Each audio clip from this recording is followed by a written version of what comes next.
পয়সা আছে তো ইজ্জত আছে। নিজের লোকও খুব ভালো করে তোমাকে যত্ন করবে, যে সব থেকে নিজের। আর পয়সা নেই, নিজের লোকও তোমাকে অবহেলা করবে। তো জীবনের সব থেকে বড় জিনিস লক্ষ্যভেদ করবা পয়সা রোজগার। আমি জানি পয়সা সঙ্গে যাবে না, কিন্তু বেঁচে থাকতে গেলে, সবার কাছে ভালোবাসা পেতে গেলে মেন পয়সাটা রোজগার করতে হবে।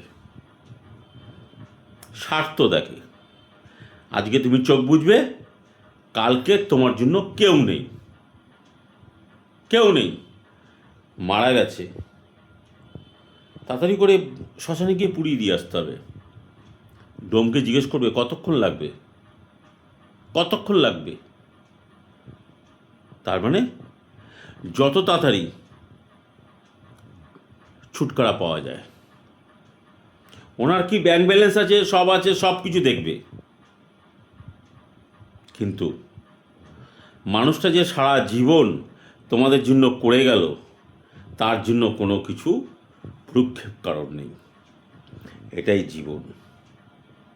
চলো সবাই মিলে বলি রাধে রাধে।